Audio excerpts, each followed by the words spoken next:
Assalamualaikum warahmatullahi wabarakatuh. Perkenalkan saya Fitro, SDN 06 Talamau, calon guru penggerak angkatan 9 Kabupaten Pasaman Barat.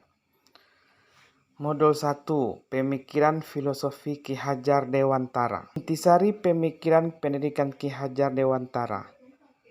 Sebagai pembelajar merdeka yang diharapkan mampu menginternalisasi semboyan ing ngarso sung tulodo, ing madya mangun karso dan tuturi handayani, saya memandang dan berpandangan bahwa intisari pemikiran Ki Hajar Dewantara terhadap pendidikan adalah bagaimana Ki Hajar Dewantara menitik beratkan bahwa pendidikan harus berorientasi pada anak.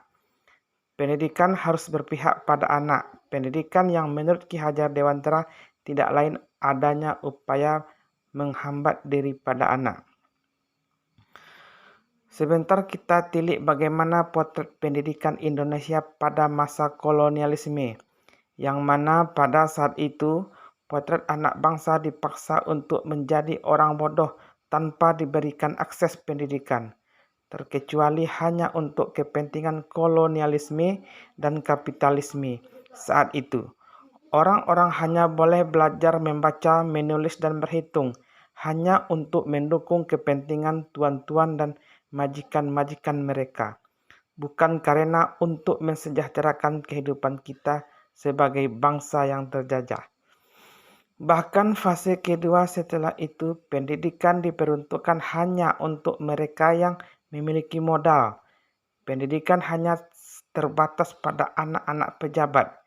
Pendidikan hanya untuk anak-anak bupati ataupun centeng-centeng Belanda saat itu.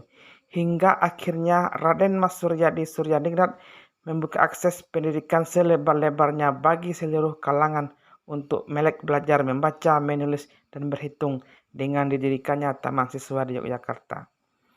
Pada hal ini kita bisa melihat Ki Hajar Dewantara memposisikan perbedaan antara pengajaran dengan pendidikan. Pengajaran menurut Ki Hajar Dewantara adalah bagian dari pendidikan yang mana pengajaran adalah proses pendidikan dalam memberikan ilmu atau berfaedah untuk kecakapan hidup peserta didik. Sementara pendidikan adalah memberikan tuntunan terhadap segala kekuatan kodrat yang dimiliki oleh anak agar mampu mencapai keselamatan dan kebahagiaan, baik sebagai dirinya seorang manusia ataupun sebagai anggota masyarakat. Mengapa dalam sudut pandang saya secara pribadi bahwa pemikiran pendidikan Ki Hajar Dewantara adalah pendidikan yang memang berorientasi pada kepentingan anak, berpihak pada mimpi-mimpi anak, karena dari merekalah diharapkan tumbuh pohon-pohon besar peradaban yang memiliki akar karakter yang kuat, kepribadian yang unggul, dan juga manusia-manusia yang beradab, berbudaya, dan menciptakan peradaban itu sendiri. Di sisi lain, pembentukan karakter anak yang diharapkan bisa menjadi poros perubahan kebudayaan dan peradaban bangsa tidak serta-merta terbentuk begitu saja tanpa dukungan semua pihak, tanpa turun tangan semua pemegang kepentingan terutama dari keluarga dan lingkungan pendidikan. Bagaimana Anda memandang diri Anda sebagai pembelajar, guru, dan pembelajar murid jika dikaitkan dengan pemikiran Ki Hajar Dewantara? Sebagai seorang pembelajar, saya memandang bahwa pemikiran Ki Hajar Dewantara tentang pendidikan adalah hal yang memang akan terus relevan dengan perubahan zaman seperti apapun, baik pada era kolonialisme saat ini. Ide-ide ini dicetuskan sendiri oleh Ki Hajar Dewantara maupun pada masa saat ini. Karena apa yang disampaikan oleh Ki Hajar Dewantara adalah sebuah dasar bagaimana tujuan pendidikan nasional yang juga merupakan tujuan kemerdekaan bangsa ini dalam rangka ikut mencerdaskan kehidupan bangsa dan juga melaksanakan perdamaian dunia. Semua itu hanya bisa diraih dalam ilmu dan pengetahuan. Ki Hajar Dewantara memposisikan seorang guru sebagai seorang penuntun yang bisa membantu persemaian benih-benih kebudayaan yang akan menjadi cikal bakal peradaban yang membangun karakter bangsa Indonesia sebagai bangsa yang berbudaya dan berperadaban.